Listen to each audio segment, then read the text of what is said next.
Bueno, muchas gracias por la presentación, por esa generosa presentación. Muchas gracias también por invitarme a compartir parte de la investigación en la que trabajo con ustedes.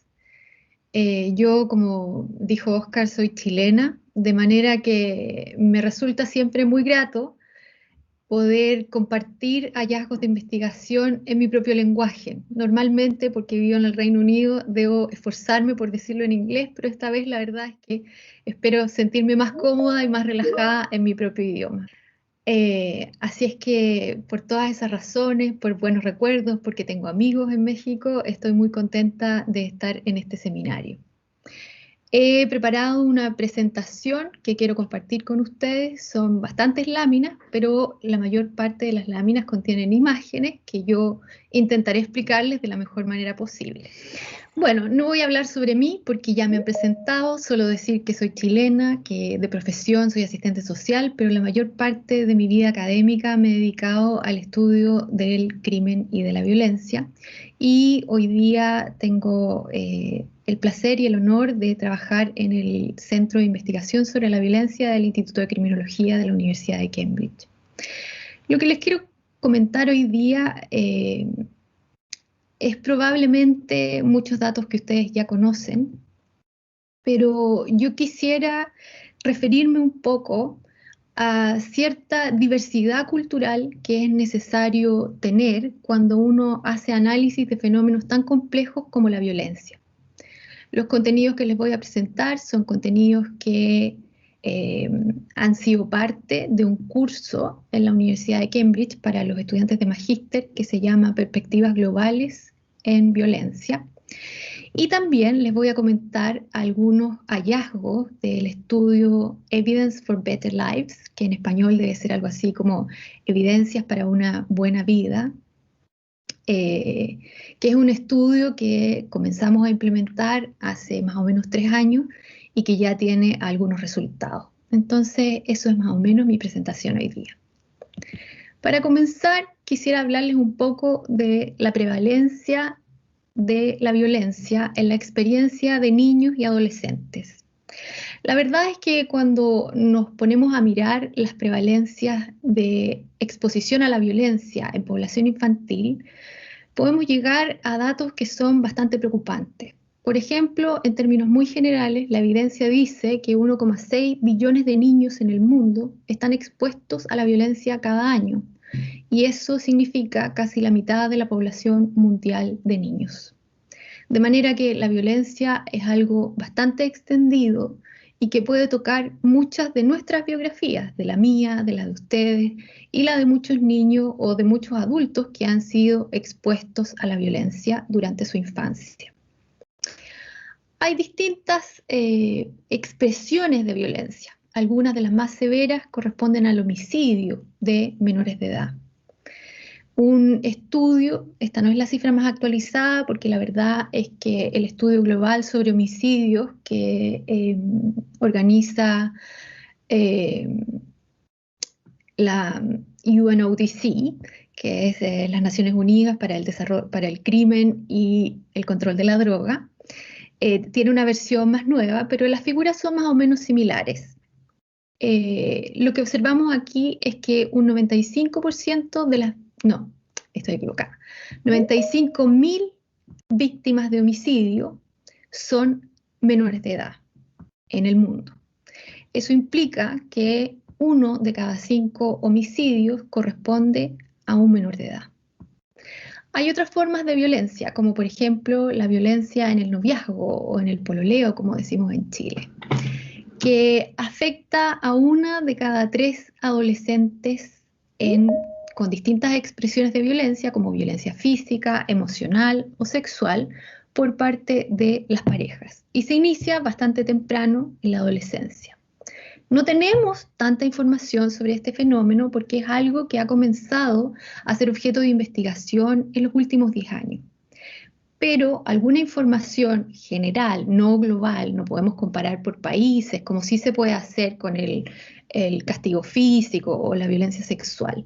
Pero tenemos algunos elementos que nos permiten pensar que la exposición a la violencia puede partir bastante temprano. No es necesario casarse y tener una pareja, puede partir antes de que ocurran esos eventos en la trayectoria de vida de una persona.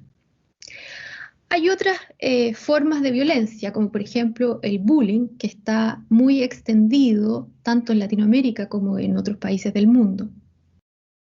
Se dice que alrededor de un 35% de los niños ha sido o será víctima de bullying tradicional. Y un 15%, alrededor de un 15%, es o será víctima de ataques a través de los medios digitales. 1 de cada 10 niñas se ven forzadas a mantener contacto sexual con adultos y 6 de cada 10 niños y niñas entre 2 y 14 años son víctimas de castigo corporal por parte de los padres. Pero esta no es la foto completa. Hay formas de violencia que son muy particulares, de culturas muy diferentes, y que no siempre son capturadas a través de los estudios de prevalencia. Por ejemplo, el caso del matrimonio con niñas menores de edad, entre hombres adultos y niñas menores de edad, bastante frecuente en países de África, pero también bastante frecuente en algunos países desarrollados y en algunos estados, por ejemplo, de Estados Unidos. Existen formas de violencia en contra de las niñas, como la mutilación de los genitales, que no está extendida probablemente en Latinoamérica, pero que son distintas formas de exposición a la violencia que quedan fuera del foco de estudio por lo particulares que son. Y tenemos una tendencia a mirar la globalidad del fenómeno y no las pequeñas desviaciones en términos estadísticos, esas situaciones diferentes o disímiles que se presentan en diversas culturas. Hay además una gran variación en los datos. Yo sé que esta figura es un poco confusa, pero no tengo la intención de que ustedes lean cada uno de los países que están en el eje horizontal de la gráfica. Solo les muestro este ejemplo para hacer el punto de que la violencia se presenta en distintos contextos culturales con distintas intensidades.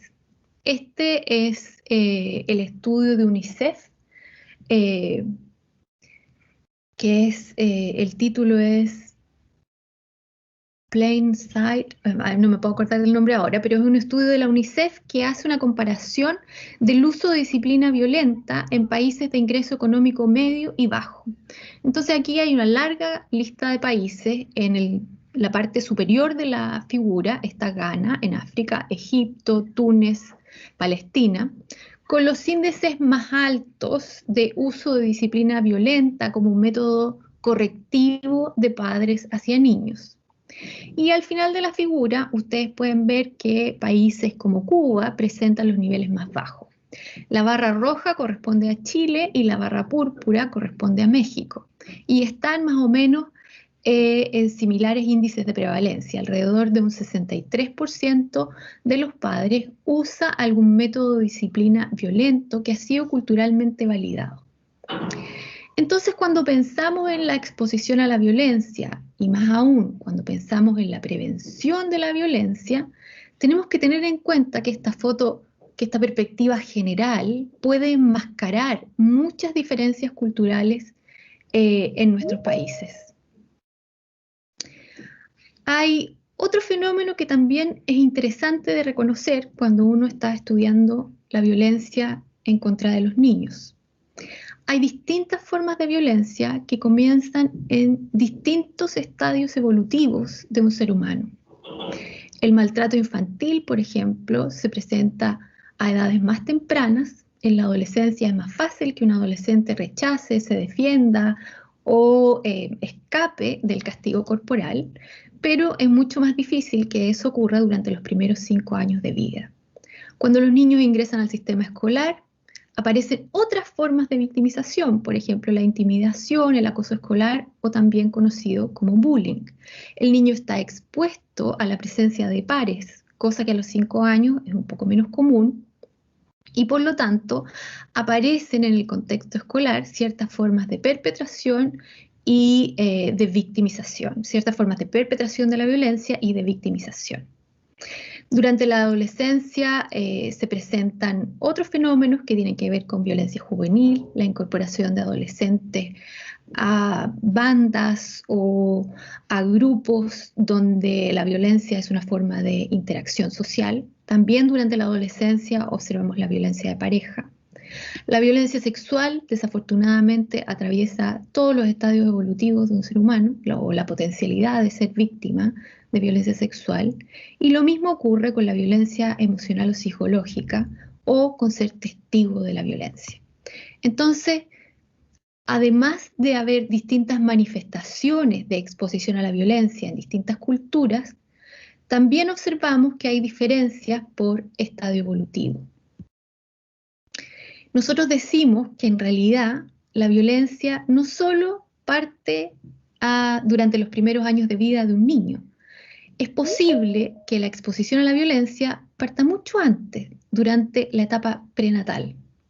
La violencia contra la madre durante el embarazo puede afectar de manera bastante importante el desarrollo del niño durante su vida intrauterina. Algunos de los efectos de la exposición a la violencia de una mujer embarazada son, por ejemplo, el bajo peso al nacer, las pérdidas o nacimientos antes de tiempo, antes de completar el periodo gestacional, algunos problemas o déficits cognitivos, menor desarrollo cerebral en comparación con niños que no han sido expuestos a la violencia. Entonces, para abordar el fenómeno de la violencia, también tenemos que pensar en qué estadio evolutivo de un ser humano la estamos observando. Un poco hablé de esto, así que me voy a saltar esa parte. Y quisiera hacer un ejemplo con el abuso sexual infantil. Esta es probablemente la peor lámina que he presentado en mi vida porque es muy aburrida, está todo en inglés y solo tiene letras, pero puse los nombres de estos estudios aquí porque son los estudios que nos permiten capturar una panorámica general, la foto más amplia de la situación de un tipo de violencia en contra de los niños, como es el abuso sexual infantil. Se trata de 3 estudios que son metaanálisis y lo que hacen es recoger toda la evidencia en distintos países, en distintos contextos, ponerla en un solo análisis y entregarnos algunos promedios, algunos tamaños de efecto que nos permiten tener una visión completa de cuál es la prevalencia, en este caso, del abuso sexual infantil o a quienes afecta de mayor manera y cuáles son sus víctimas. Entonces, la verdad es que pongo estos títulos solo en el entendido de que algunos de ustedes pudieran estar interesados en revisar estos estudios. Pero lo importante de esto, y el punto que me gustaría hacer, es que estos estudios macro, estas panorámicas globales, nos dan otra vez estos promedios que pueden englobar muchas diferencias o mucha variación entre distintas culturas y distintos países. ¿A qué conclusiones llegan, por ejemplo, estos estudios? Una de las conclusiones más relevantes es que pareciera ser, basado en estos análisis, que las niñas son más propensas a ser víctimas de abuso sexual que los varones. Si ustedes observan en la lámina el primer estudio de Noemí Pereda, quien estuvo en este mismo seminario hace unos días atrás y con quien he trabajado en el pasado, este metaanálisis de Noemí indica que un 19.7% de las niñas ha sido víctima de abuso sexual. Similares conclusiones se pueden observar en el siguiente metaanálisis que fue publicado en el año 2011 y también en otro metaanálisis un poco más actualizado que fue publicado en el año 2013. Entonces, con base a esta evidencia, podríamos concluir que al parecer las niñas son más victimizadas que los varones. Y entonces uno se pregunta, ¿es esto efectivamente así? Si ustedes miran el estudio de Barth en 2013, tenemos que los niños tienen una prevalencia de un 8% con un rango que va entre el 0 y el 47%. Y la pregunta aquí es, ¿qué explica toda esa variación? ¿Por qué en algunos lugares, por qué en algunos contextos este problema es más sobresaliente que en otros?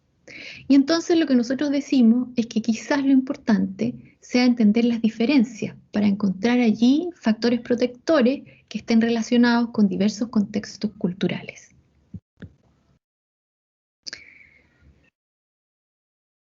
Yo les decía en esta lámina, bueno, parece ser que las mujeres son más victimizadas, pero si lo miramos desde una perspectiva un poco más crítica y pensamos en casos específicos como el abuso sexual en contextos institucionales, estas prevalencias pueden cambiar bastante. Este es un estudio que se realizó en Austria y que analiza el abuso sexual perpetrado por miembros de la Iglesia Católica. Es un tema bastante complejo, difícil de analizar, es muy difícil encontrar una muestra de personas que quieran dar su testimonio, pero lo que hicieron en este estudio los autores fue contactarse con una institución que brindaba apoyo a personas adultas que habían sido victimizadas en la infancia. Entonces contactaron a 448 adultos que en promedio tenían 55 años de edad. El 54% de estos adultos había sido víctima de múltiples formas de abuso, no solo abuso sexual, sino de otras formas de abuso. El 75% de los sobrevivientes son hombres. En este contexto, la proporción de prevalencia entre hombres y mujeres se invierte de manera bastante significativa.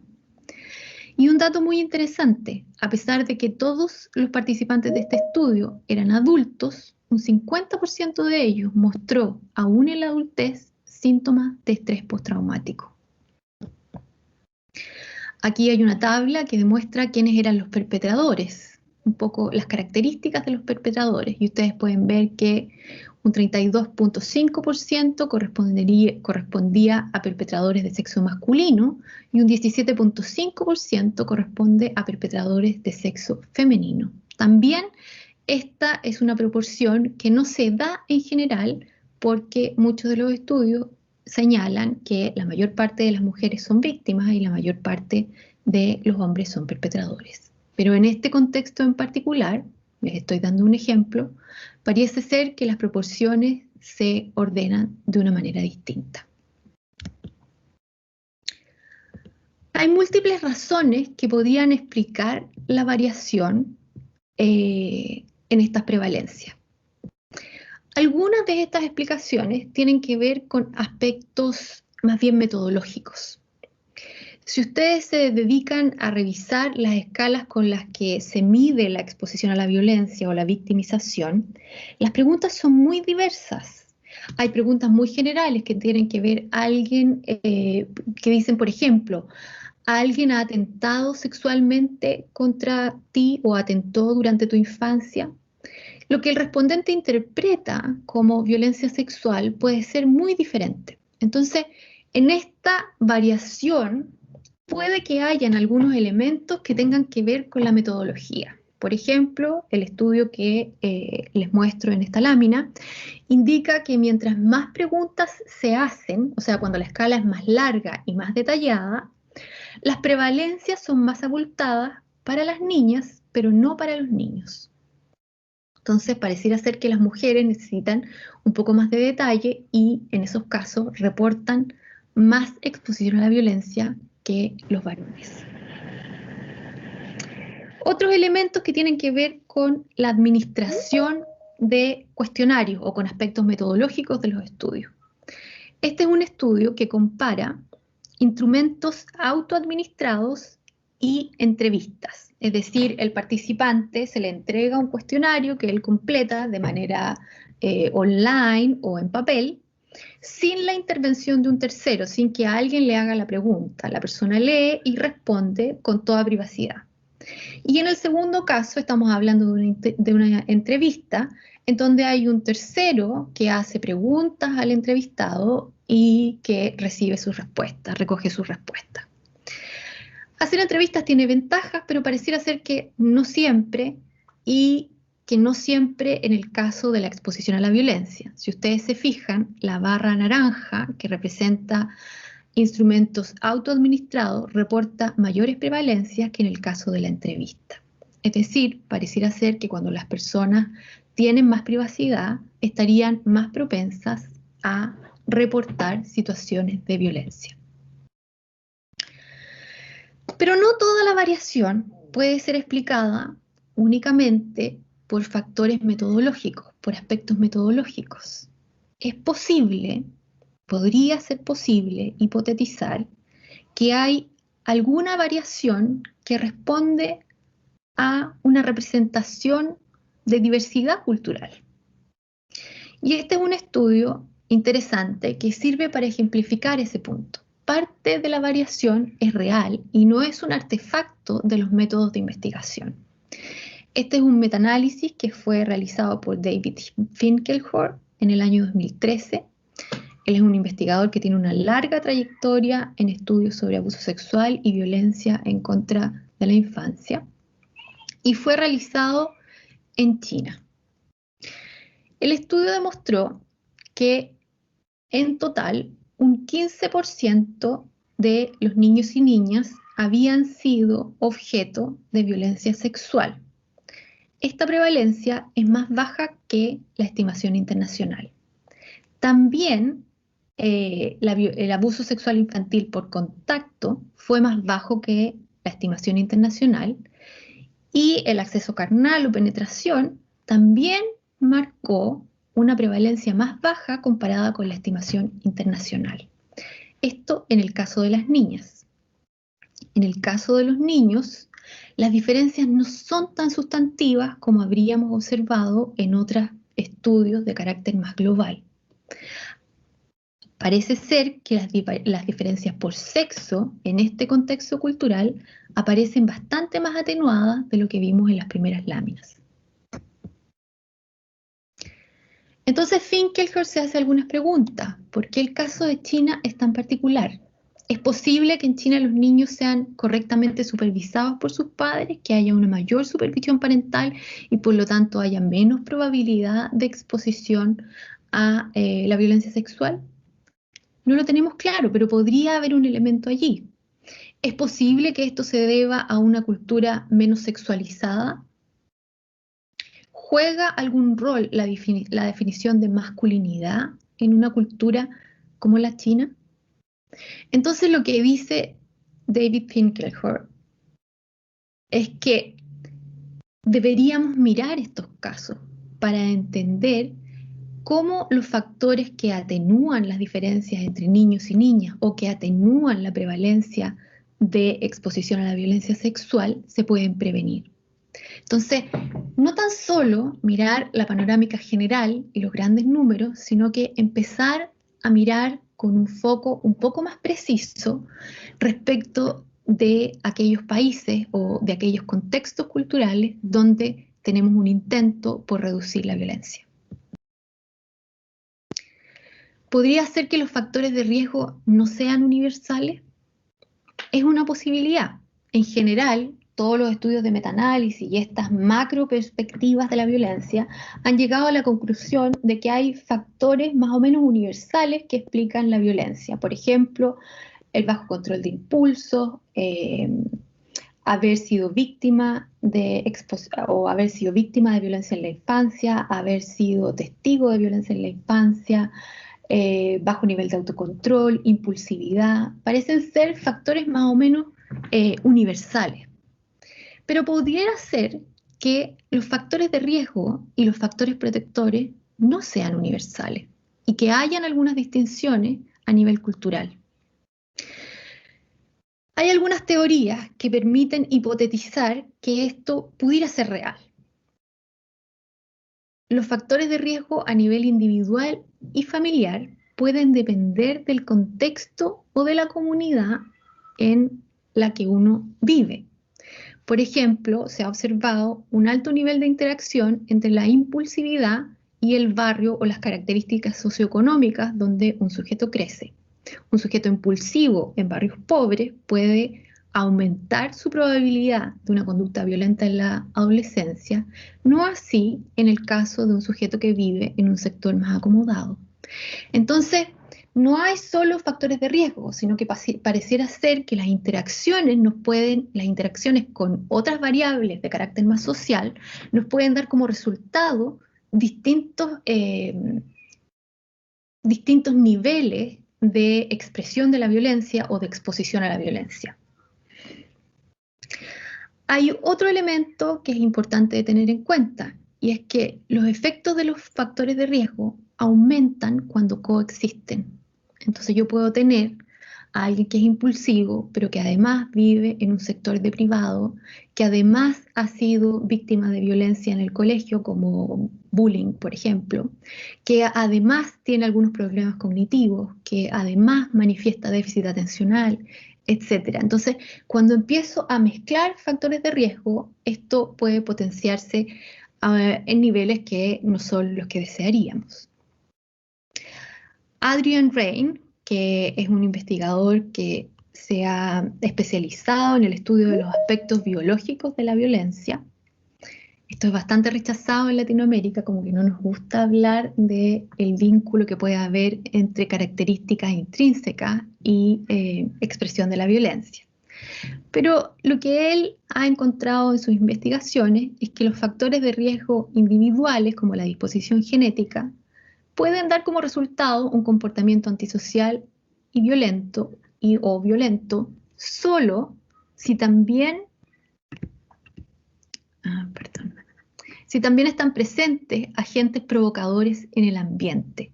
Y es lo que él llama la hipótesis del empuje social. Entonces, esto se activaría solo en el caso de que el contexto también comience a gatillar esta predisposición que sería más bien individual.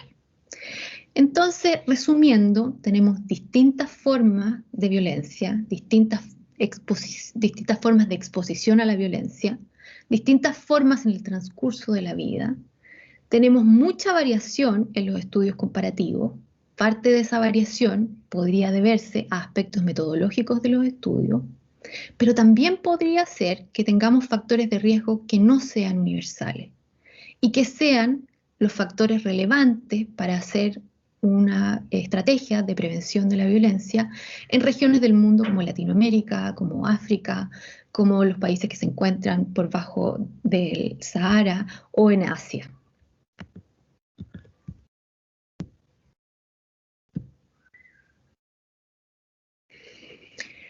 El problema es que gran parte de la evidencia con la que contamos corresponde a países desarrollados y se ha hecho poca investigación centrada en países de ingresos bajos o medios. Les voy a mostrar en la siguiente lámina unos mapas. Estos mapas no refieren únicamente a investigación en temas de violencia, pero son una representación de dónde se produce el conocimiento y dónde están los mayores índices de prevalencia o de problemas. En el primer mapa, lo que ustedes pueden ver es que las dimensiones de los países representan el nivel de prevalencia de algunos problemas más o menos globales. Un ejemplo de ello podría ser la violencia. Entonces, como ustedes ven, los países del sur son los más afectados porque los tamaños están más grandes. América Latina, América del Sur, África presentan un gran tamaño. Y países como Estados Unidos o los países de la región europea aparecen con unos tamaños muy pequeños. Entonces, aquí están los mayores problemas y aquí están las mayores demandas por evidencia. Y en la siguiente, en la siguiente figura, que está ahí, ustedes pueden ver el tamaño de los países de acuerdo a la producción científica, a la producción de estudios. Si ustedes se fijan, la proporción es inversa. Es decir, los países que producen más evidencia no son los países donde las prevalencias de los problemas que afectan a la humanidad son más prevalentes. Entonces, hay aquí un tema del que la academia, del que los investigadores debiéramos en algún nivel hacernos cargo, y es producir evidencia que represente a estas regiones del mundo, a este sur global, y que probablemente nos entregue elementos para entender las causas, los efectos y las formas de prevenir la violencia. En ese contexto es que nace este estudio del que yo les hablé al principio, que se llama Evidence for Better Lives. Es un estudio internacional que incluye 8 países, 8 ciudades en 8 países del mundo, y que tiene como objetivo rescatar esta diversidad cultural y tratar de entender si esta variación que hemos observado a través de las estadísticas está presente en estos distintos contextos culturales y qué la explica. Estos son los países y las ciudades, más bien, que están incluidas en nuestro estudio. Kingston es la capital de Jamaica. Durante los últimos 10 años ha sido identificada como una de las 10 ciudades más peligrosas o con mayor tasa de homicidio. Como les voy a demostrar más adelante, muchas de las mujeres que tienen niños son madres, se me olvidó cómo se dice, que no cuentan con una pareja que conviva con ellas y con el niño. Y quizás lo más relevante es los altos índices de exposición a la violencia de la población general, pero también de las mujeres y de las mujeres embarazadas. Luego tenemos Koforidua, en Ghana. Es una cultura bastante particular. Tuve la oportunidad de visitar Accra hace algún tiempo atrás a propósito del estudio, donde hay un alto influjo de las religiones protestantes y las autoridades tradicionales juegan un papel muy importante. La violencia está bastante validada y aceptada culturalmente. Y aun cuando se han firmado algunos tratados y algunos acuerdos para reducir la exposición a la violencia en la escuela, el castigo escolar y el castigo disciplinario en los hogares es aún bastante prevalente y es una materia más bien privada. Worcester está en Sudáfrica, está a unos 120 kilómetros de Ciudad del Cabo. También registra altos índices de violencia perinatal, lo que quiere decir violencia a mujeres que están embarazadas o que han tenido niños recientemente. Probablemente vinculado al apartheid y a los conflictos internos de Sudáfrica, observamos aquí también altos índices de violencia, un poco por debajo de los que se observan en Kingston. En Europa también seleccionamos una ciudad que es Cluj-Napoca, que está en Rumania, porque necesitábamos países de bajo y mediano ingreso. Entonces nos pareció que Rumania contaba con algunas características, pero la verdad es que Cluj-Napoca es bastante diferente del resto de las ciudades que hemos incluido en el estudio. Por ejemplo, esta es una ciudad con muchas universidades, es un centro de desarrollo tecnológico y las condiciones materiales de vida de las personas son bastante mejores en comparación al resto de los sitios de investigación. Tarlai está a unos 80 kilómetros o menos de Islamabad, en Pakistán. Es una cultura bastante tradicional, donde el rol de las mujeres tiene ciertas particularidades vinculadas a las creencias y a la religión musulmana.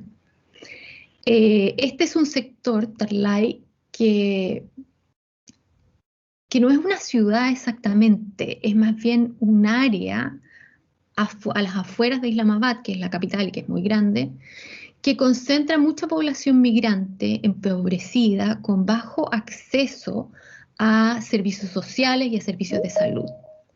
Ragama, en Sri Lanka, es otra de las ciudades que hemos incluido en el estudio. Es una ciudad bastante más próspera que el resto de las ciudades de Sri Lanka. Hay también aquí aspectos culturales y religiosos que son muy importantes.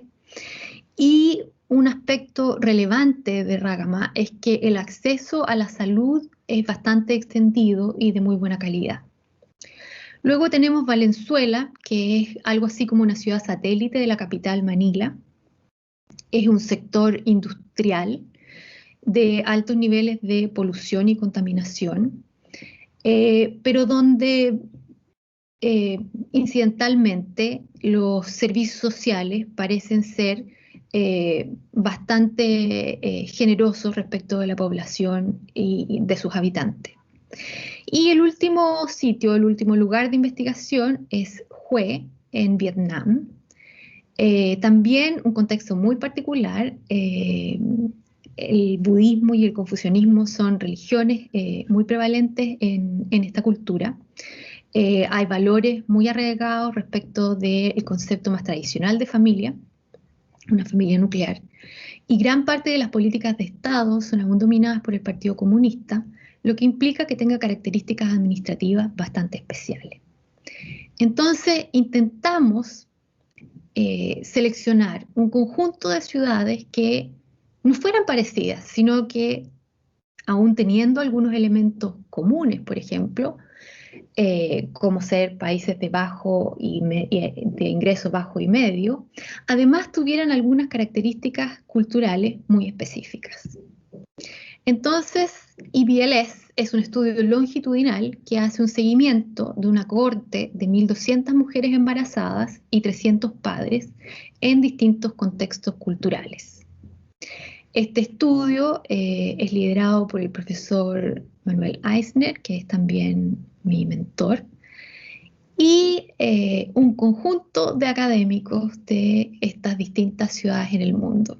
La verdad es que esta foto intenta ser un poco representativa de lo que es Evidence for Better Lives, un montón de gente muy distinta de distintas regiones del mundo, pero la verdad es que esta foto no hace justicia a todas las personas que están involucradas en este estudio. Estos son los líderes de cada site, los que aparecen en la foto, pero tenemos equipos de campo, equipos que hacen la recolección de datos, que manejan los sistemas informáticos, que manejan los procesos de reclutamiento de participantes, y por supuesto eso implica que el equipo es bastante más grande. Pero yo solo quería darles una idea de que para hacer un estudio como este es necesario reunir a muchas personas que entre otras cosas hablan idiomas muy distintos y tienen culturas que tienden a ser bastante diferentes.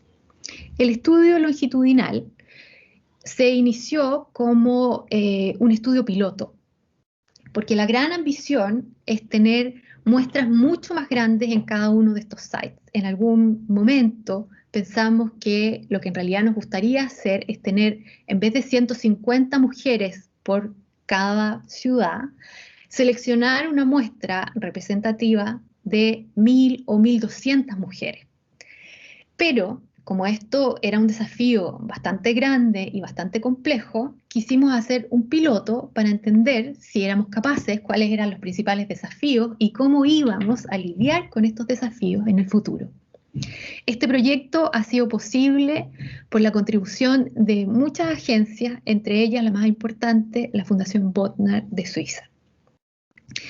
Entonces el estudio originalmente estaba centrado en dos olas de recolección de datos. La primera, o el baseline, ocurrió durante el tercer trimestre del embarazo. Y lo que buscábamos era medir la exposición a experiencias adversas de las madres durante la infancia, la exposición a violencia doméstica durante el embarazo y en general el bienestar materno. Hicimos preguntas que tenían que ver con salud mental, con consumo de sustancias, etc. Pero estábamos enfocados en entender la exposición de la madre basado en esta hipótesis de que la exposición de la madre puede tener también consecuencias para el niño. Hicimos una segunda medición para ver si éramos capaces de reclutar nuevamente, algunos meses más tarde, a estas madres que habíamos entrevistado al principio del estudio. Y la verdad es que logramos recontactar un poco más del 80% de las madres, lo que es bastante alto, pero evidentemente lo que hubiésemos querido es haber reclutado, es haber re-reclutado a todas las madres del estudio. Por distintas razones, algunas de ellas no pudieron participar.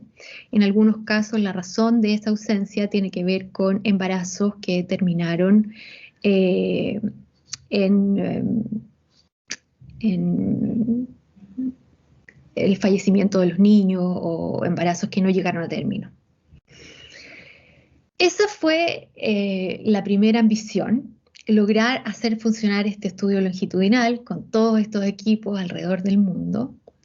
Y una vez que terminamos la recolección de datos de esas dos olas, nos pusimos un poco más ambiciosos y quisimos hacer una medición a la que llamamos ola 3 durante la pandemia, porque queríamos saber cómo este fenómeno mundial que está fuera del alcance de nuestras manos ha afectado las formas de parentalidad en distintos lugares del mundo. Entonces hicimos algunas preguntas que tenían que ver, es un proceso de recolección de datos que está en curso actualmente, y tenemos preguntas acerca de la relación madre-hijo en contextos de pandemia, el bienestar familiar, el acceso a comida, y algunas preguntas relacionadas con la conducta infantil temprana. En esta tercera ola los niños ya tienen alrededor de 18 meses de vida y ustedes probablemente se preguntan, bueno, ¿cómo mide la conducta infantil temprana? Es un bebé. Hay mecanismos para hacer este tipo de mediciones que nosotros utilizamos. Por ejemplo, hay evidencia que sugiere que un niño que llora mucho puede tener un temperamento distinto, difícil, o estar expuesto a ciertos niveles de negligencia. Entonces observamos ese tipo de conductas en los niños. Algunas de las cosas que preguntamos: perfil demográfico, salud perinatal, características de la comunidad, experiencias adversas tempranas, violencia, soporte conyugal, depresión, estrés, utilización de servicios públicos, creencias relacionadas con el parto. Pero además de todos estos instrumentos de carácter más bien psicométrico, psicológico o sociológico también, recogimos muestras biológicas, muestras de sangre y muestras de cabello. ¿Por qué hicimos esto y cómo se hizo? Piensen ustedes que fueron 1.200 madres en distintos lugares del mundo. Bueno, la hipótesis que queremos probar es si hay alguna conexión entre las experiencias psicosociales, como la exposición a la violencia, y algunos cambios a nivel biológico en la madre y en el feto. ¿Cómo se recolectaron estas muestras de sangre? Bueno, bastante sencillo. Con una lanceta en un dedo de la mano se pincha y se extrae algunas gotas de sangre, son 5 gotas que se necesitan, y se guardan en un papel secante, que es un papel absorbente muy especial. Para hacer nuestros datos comparables, porque eso es una de las grandes ambiciones, queremos utilizar los mismos instrumentos y utilizar los mismos métodos para recolectar información de distintos países y distintas culturas. Entonces, un poco disminuir este sesgo metodológico que podría estar mostrándonos diferencias, más bien como un artefacto del método que como una realidad en lo concreto. Entonces, recogimos estas muestras de sangre usando los mismos materiales y los mismos métodos a través de en todos los sitios de investigación. Para eso hubo que entrenar, evidentemente, a los trabajadores de campo y a personal de la salud que contribuyó en el estudio y que tomó las muestras de sangre.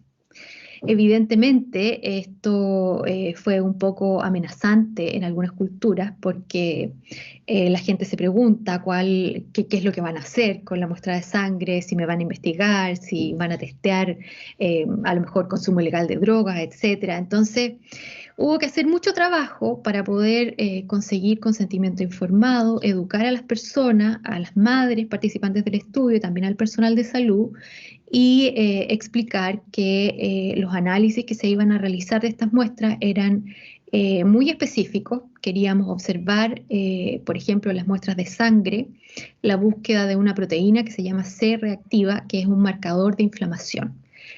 Cuando una persona está expuesta a la violencia o al estrés más o menos permanente, hay indicadores de inflamación que podrían ser un marcador de exposición a la violencia en términos físicos. Lo que tratamos de decir es que probablemente la violencia también está debajo de la piel, no es solo un fenómeno psicosocial.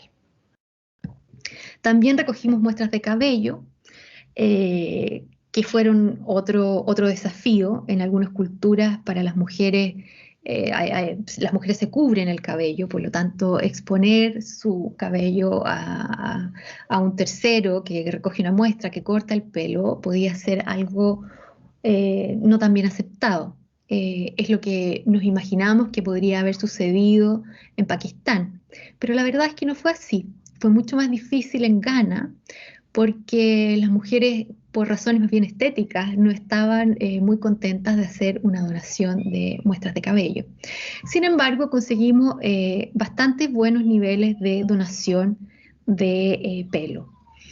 En las muestras de cabello producen medidas de concentraciones de cortisol, un índice de exposición al estrés acumulado. Una cosa interesante es que se corta esta muestra de cabello, que tiene un diámetro como el diámetro de un lápiz, y se corta lo más cerca posible del cuero cabelludo. Entonces, cada centímetro del pelo representa un mes.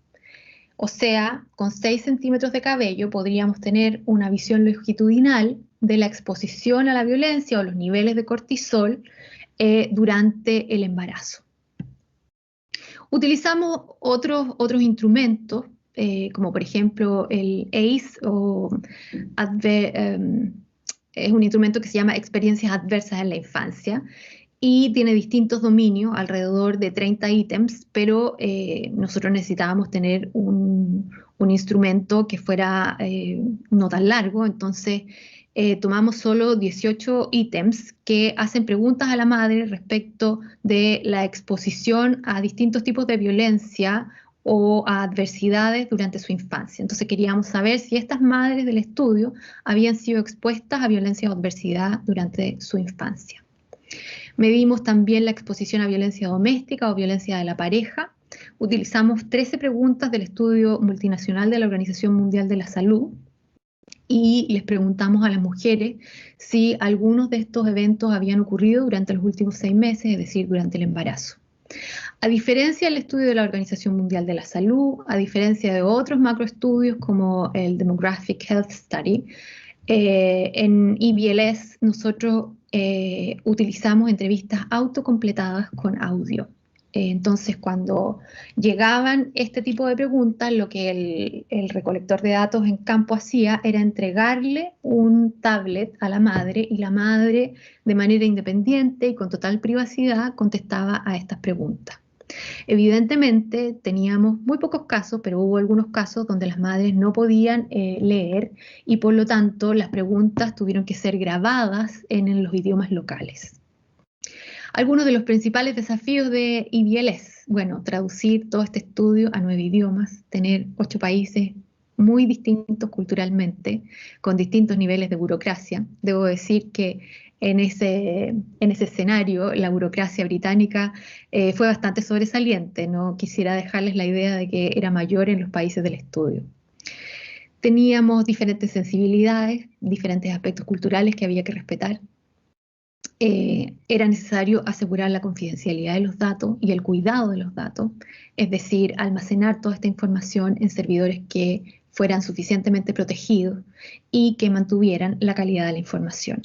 Y por supuesto también tuvimos que lidiar con la recolección de las muestras biológicas y con el almacenamiento bajo ciertas condiciones muy específicas de estas muestras biológicas para que no se deterioraran. Y estos son algunos de los hallazgos. Lamentablemente hay algunas cosas que aún están en inglés, porque lamento decirles que no alcancé a traducirlas, pero yo les voy a explicar un poco estas tablas. Bueno, aquí tenemos los 8 sites del estudio: Jamaica, Ghana, Sudáfrica, Rumania, Pakistán, Sri Lanka, Vietnam, Filipinas. Como ustedes ven, teníamos la meta de entrevistar 150 personas, 150 mujeres en cada uno de estos sites. En algunos de ellos entrevistamos un poco más, como por ejemplo en Kingston, Jamaica y en Valenzuela, pero en general alcanzamos nuestra meta de reclutar 150 madres. Les pedimos a todas las madres que estuvieran en el tercer trimestre del embarazo, es decir, después de la semana 30, si no me equivoco, o algo así, pero el tercer trimestre del embarazo. Y efectivamente todas tenían alrededor de 33 semanas o 30 semanas de embarazo. Entonces, en eso también logramos hacer un reclutamiento de acuerdo a las condiciones de elegibilidad del estudio. Las edades variaron un poco. Las mujeres mayores, las embarazadas de mayor edad, estaban en Cluj-Napoca, en Rumania, y las más jóvenes en Jamaica y en Filipinas. En muchos países o en muchos casos se trataba de el primer embarazo. Si ustedes se fijan nuevamente, lo que podemos observar en el caso de Rumania, en Cluj-Napoca, es que un mayor porcentaje de mujeres estaba experimentando su primer embarazo, lo que quiere decir, o puede ser entendido, como que las mujeres dilatan un poco el momento del embarazo y no es en etapas más tempranas de la adolescencia o de la juventud. Distinto es el caso de Kingston, Jamaica, el 27% señaló que era su primer embarazo, en Ghana solo el 19% señaló que este era su primer embarazo y en Pakistán solo el 12%. ¿Cómo eran las familias de estas participantes? Bueno, les preguntamos si vivían con una pareja o con el padre del niño del estudio. En el caso de Rumania, casi la totalidad de las madres vivía con la pareja. Una situación similar se observó en Pakistán, en Sri Lanka y en Vietnam. El número de niños fue evidentemente más alto en Pakistán y en Filipinas y bastante más bajo en el caso de Rumania. La presencia de los suegros, la suegra, el suegro, mother-in-law, father-in-law. Como ustedes pueden ver, en Pakistán es bastante alta la presencia de familia extendida, por lo tanto las constituciones familiares o la idea de familia también debe ser muy diversa en estos distintos lugares. Hicimos algunas preguntas que tenían que ver con el estado de salud de las madres. 3 preguntas que están aquí para ejemplificar los hallazgos del estudio.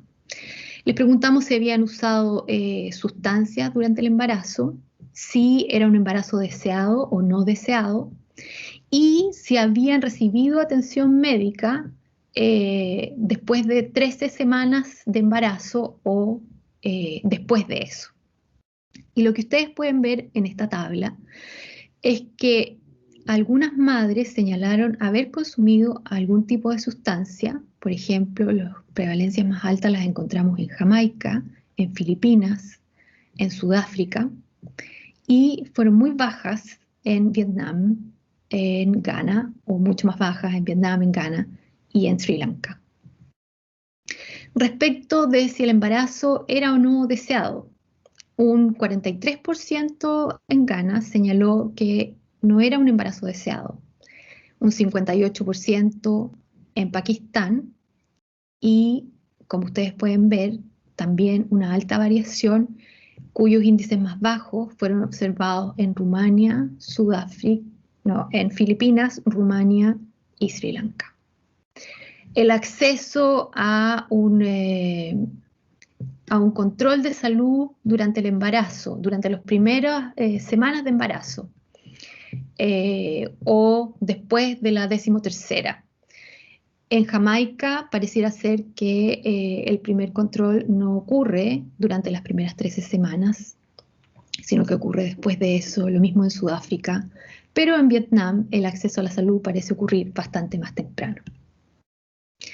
Cuando les preguntamos a las madres si habían sido expuestas a situaciones de violencia durante su infancia, el 3% en total dijo que al menos había sido expuesta a 4 diferentes formas de violencia. Por ejemplo, padres alcohólicos, un padre en prisión, o la separación de los padres, o la muerte de uno de los progenitores. Como ustedes pueden ver, nuevamente Kingston en Jamaica presenta un alto índice del 65%. En Tarlac es más bajo, alcanza a un 20%, lo mismo ocurre en Hue y en Valenzuela. Un 47% de las mujeres señaló haber sido golpeada, un 7% señaló haber sido objeto de tocaciones sin su consentimiento y un 5% indicó haber sido violada.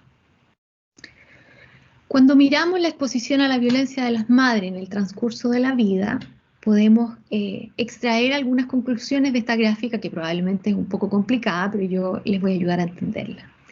En la primera línea, en las figuras de color rojo, lo que estamos observando es el porcentaje de mujeres que estuvo expuesta a la violencia siendo una niña.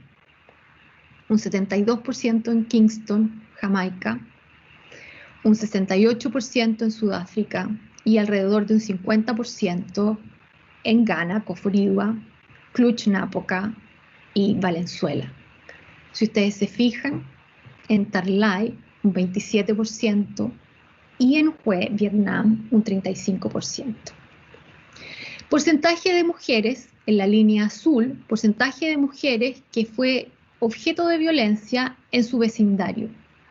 Nuevamente, las prevalencias más altas son observadas en Jamaica, en Sudáfrica, y hay valores bastante más bajos en Cluj-Napoca, Rumania, en Tarlac, Pakistán y en Vietnam.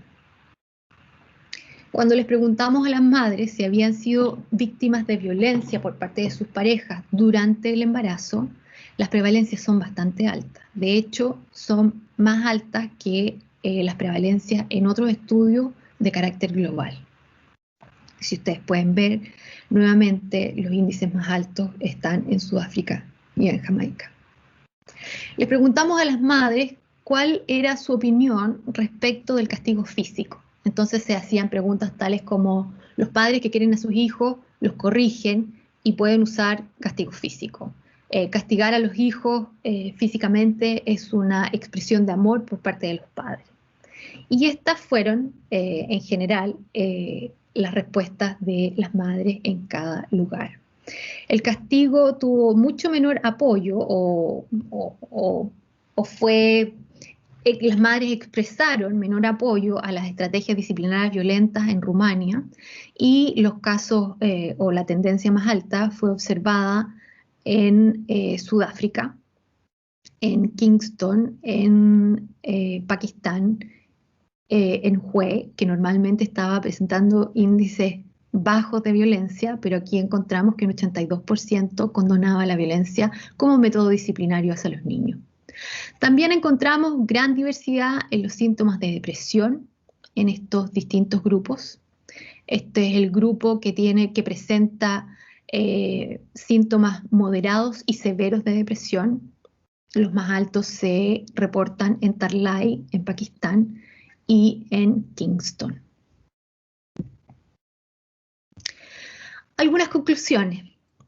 Bueno, como pensábamos, hay una variación sustancial en los antecedentes económicos, culturales y de estructura familiar en estos distintos contextos.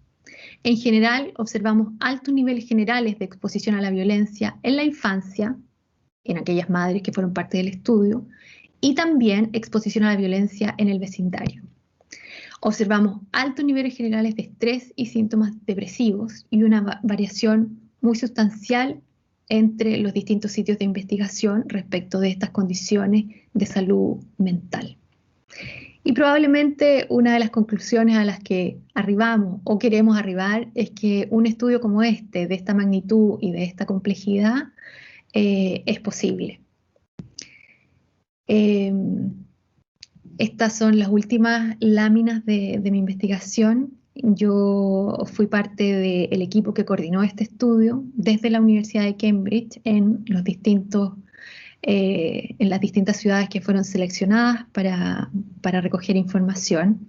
Y la verdad es que fue una gran experiencia poder visitar distintos lugares y poder también observar diferencias que a veces están fuera del alcance de nuestra perspectiva.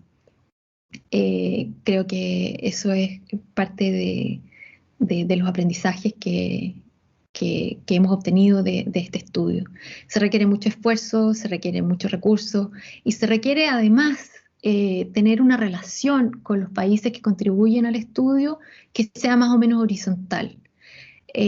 Nosotros hicimos el esfuerzo de mantener una relación bastante igualitaria con los sites. No queríamos equipos de investigación que recogieran los datos para una investigación en un país europeo, en una universidad muy prestigiosa.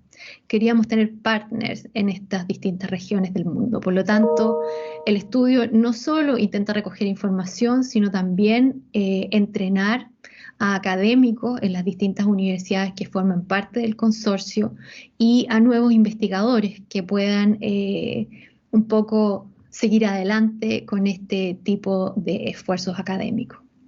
Una nota positiva, ustedes deben conocer INSPIRE, es un conjunto de 7 estrategias de carácter técnico basados en la evidencia que deberían ayudar a los distintos países a disminuir la violencia.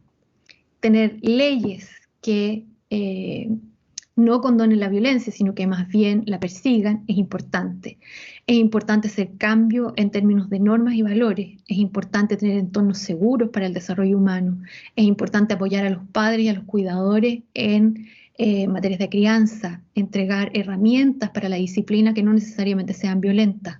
También es importante que las familias cuenten con ingresos y con ciertas capacidades económicas que les permitan sobrevivir de manera digna y que esto no se convierta en un factor de riesgo que puede gatillar otras características más individuales de los sujetos. Y por supuesto también se requieren servicios de respuesta y apoyo cuando la violencia ya ha ocurrido. Ese es Evidence for Better Lives. Esas son todas las universidades que están incluidas en nuestro consorcio y este es el final de mi presentación. Les agradezco mucho la atención. Sé que ha sido una presentación larga, pero espero que hayan podido al menos recoger alguna información que sea de su interés y que les sirva. Eso, muchas gracias.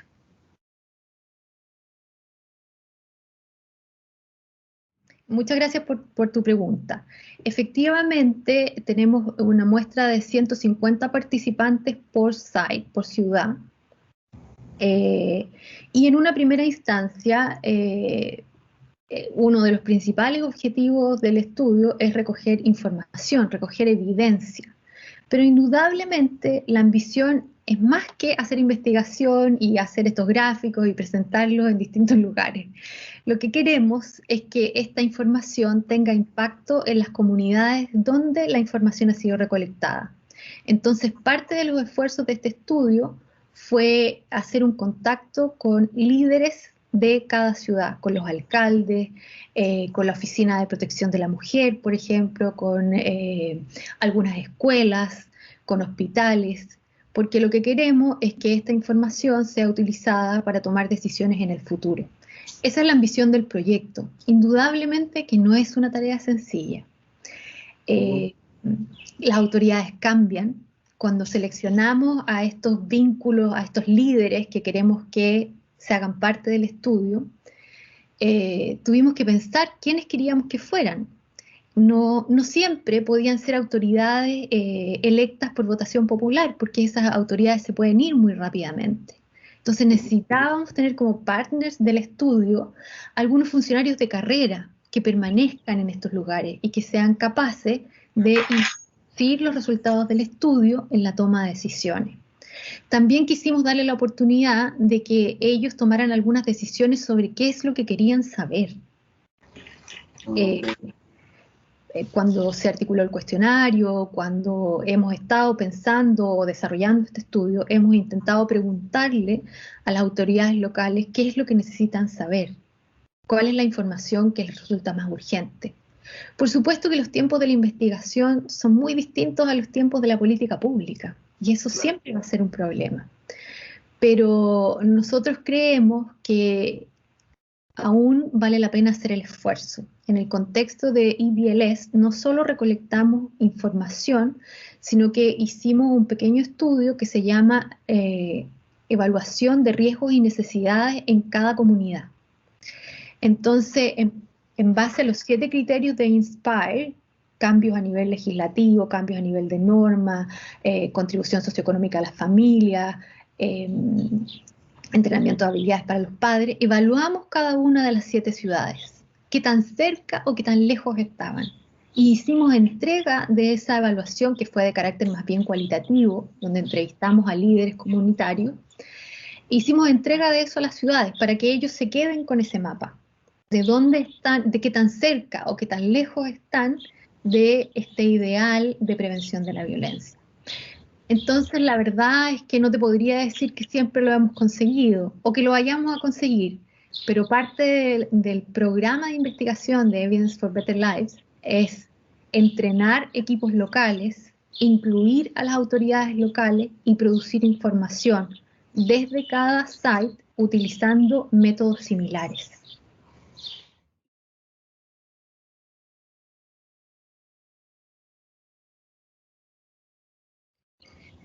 Yo te diría que hay un falso conflicto entre académicos y tomadores de decisiones. Yo, antes de dedicarme a la investigación y hacer un doctorado, yo trabajaba en el Servicio Nacional de Menores en Chile, al nivel de toma de decisiones. Entonces yo recuerdo que cuando hacíamos trabajos con investigadores, ellos nos decían, lo que pasa es que ustedes toman decisiones sin mirar la evidencia porque no tienen idea de la evidencia. Entonces, un poco impulsada por eso, yo dije, bueno, yo quiero producir evidencia para entender mejor los problemas de la violencia y la delincuencia juvenil. Y ahora que estoy en el lado de la academia, lo que recibo de parte de la política pública, ustedes que trabajan en la academia no tienen idea de lo que pasa en la realidad. O sea, siempre estoy en el lugar equivocado de la cancha. Pero, pero es una falsa tensión. Tenemos que ser capaces de utilizar el conocimiento para tomar decisiones. No quiero decir con esto que todo lo que se ha descubierto en contextos europeos o sociedades occidentales no va a servir para Latinoamérica. Tal vez sí, intentemos, pero tenemos que evaluar para saber si efectivamente esas estrategias que funcionan en contextos de desarrollo y de altos ingresos realmente funcionan en nuestros países. O si tal vez tengamos que pensar en algunas variaciones específicas que respondan a la realidad cultural de nuestra región.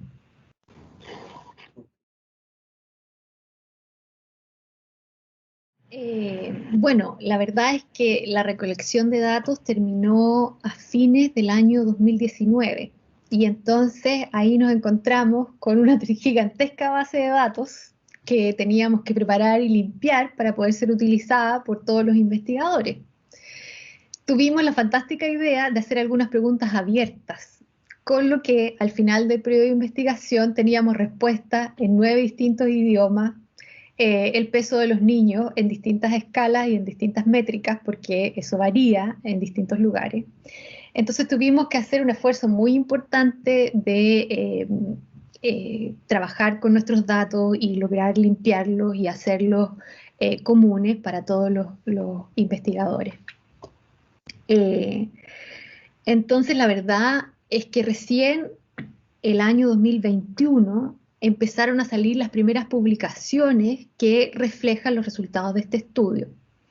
La primera publicación es una publicación que describe el piloto, que describe cómo lo hicimos, los problemas que tuvimos, las dificultades que tuvimos que sortear en el camino, lo difícil que fue alinear a todos estos equipos para usar la misma metodología, hacer las mismas preguntas de la misma manera.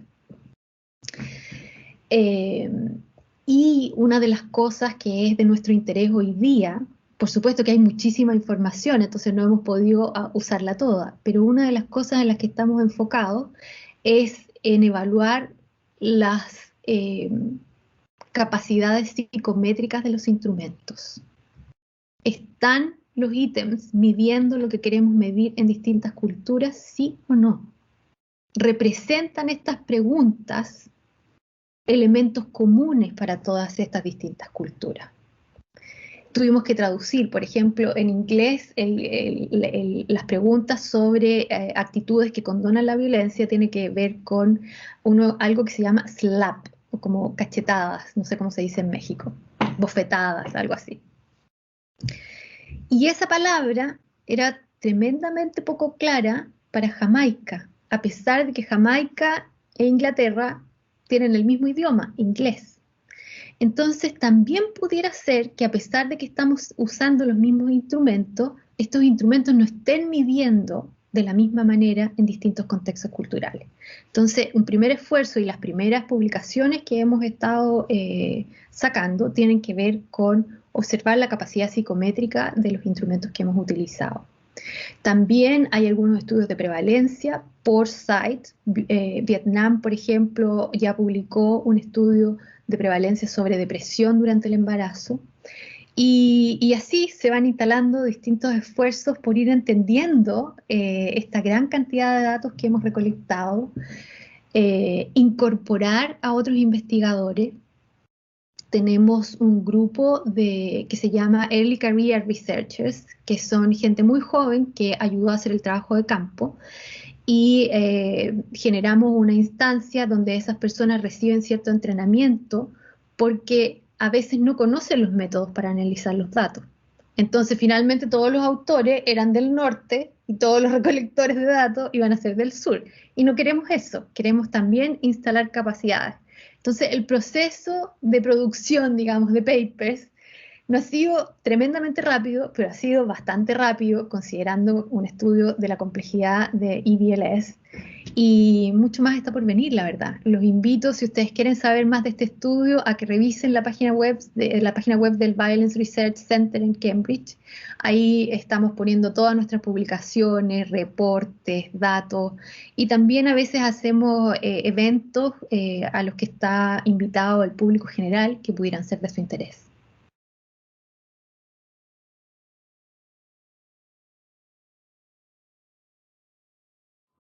Difícil tu pregunta. Tengo que pensar un poco antes de responder, a pesar de que soy latinoamericana, ¿no? Eh, yo creo que hay un elemento muy importante enraizado en nuestra cultura, que es la idea de masculinidad y la diferencia de roles entre mujeres y hombres. Yo creo que ese es un tema que deberíamos analizar con mayor detalle para entender cómo estas distintas ideas sobre lo masculino y principios patriarcales pueden estar influyendo en el ejercicio de la violencia. Entender un poco más la violencia de género, por ejemplo. Y cómo hay valores culturales bastante enraizados en nuestros países respecto de la validación de la violencia. Entender que la violencia es un camino para corregir y disciplinar a los niños. Me parece que hay aspectos en los que nuestras culturas son muy diferentes. Por ejemplo, la concepción de familia. Cuando yo hablo de mi familia aquí, yo la idea que tengo en la cabeza es mis padres, mis hermanos, mis tías, mis primos, mis abuelos. Cuando alguien habla de familia en el Reino Unido, se refiere a los padres y los hijos.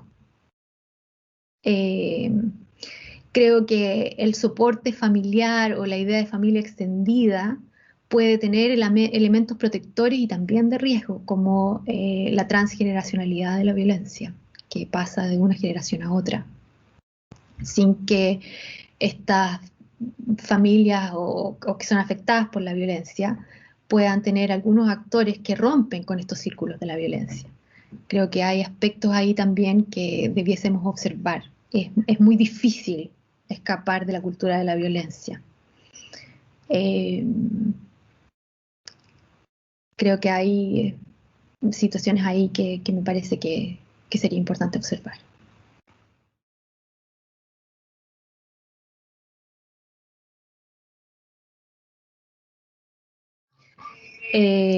Ha sido una pregunta desde los orígenes del estudio.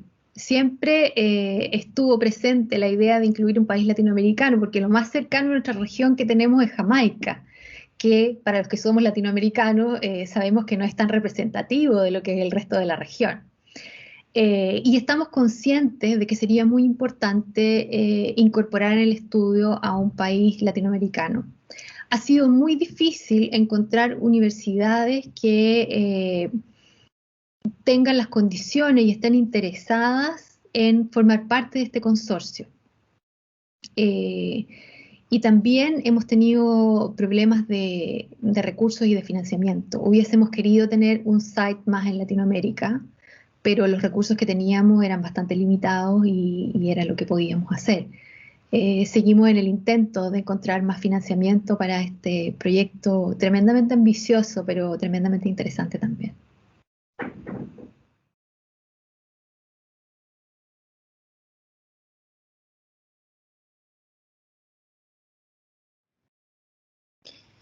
Bueno, hay varios estudios que describen evidencias sobre la transmisión transgeneracional de la violencia. Las personas que han sido expuestas a la violencia temprano en la vida, evidentemente son afectadas por esa exposición, de distintas maneras y en distintos niveles, en sus formas de apego con el niño que va a nacer o durante la crianza. Y sabemos que el apego es un elemento esencial para el desarrollo de la personalidad.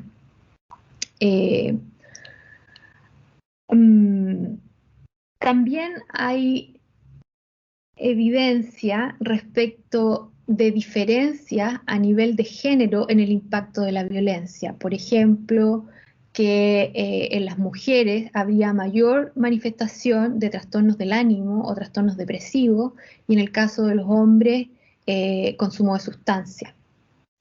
Pero la verdad es que los efectos de la violencia son múltiples. Hay personas que pueden reproducir la violencia y ser perpetradores de violencia en la adultez, y hay personas que pueden reproducir la experiencia de víctimas. Cuando uno ha sido víctima de violencia y nuevamente se convierte en víctima de violencia una segunda vez, las chances de que ocurra en una tercera ocasión aumentan de manera bastante determinante.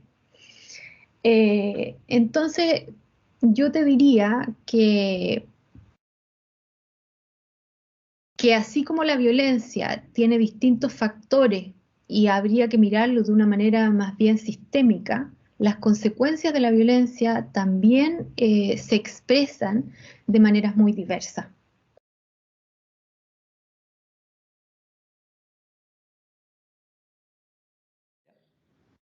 Eso es un elemento importante, que es justamente el elemento que olvidaba para responder a tu pregunta. Esta idea de que las mujeres transfieren la violencia es una idea que un poco queda tal vez estrecha frente a la diversidad de estructuras familiares que hoy día tenemos. Particularmente por lo que tú dices, porque esta familia heterosexual, no sé si sigue siendo la norma. Tal vez es menos visible en nuestros países, pero no sé si sigue siendo la norma. Entonces, yo creo que hay mucho conocimiento que desafiar, mucho que entender. Yo creo que una de las cosas de nuestro estudio, ahora que lo pienso, es que estamos en una lógica bastante binaria, y eso pasa en general en los estudios sobre violencia, que no tenemos evidencia sobre exposición a la violencia en población no binaria. En este curso del que yo les hablaba sobre perspectivas globales de la violencia, yo hablo sobre las actitudes que promueven la violencia en contra de la mujer, pero no tenemos mucha evidencia internacional, es bastante limitada, respecto de la exposición de mujeres transgénero o hombres transgéneros o distintas formas de expresión de la sexualidad. Conocemos poco sobre eso, y yo creo que es importante que las nuevas generaciones de investigadores pongan esos temas, porque la academia nos vamos como endureciendo, ¿no? Y seguimos estudiando algunas cosas. Queremos innovar siempre, pero hay algunas ideas que se nos van quedando atrás.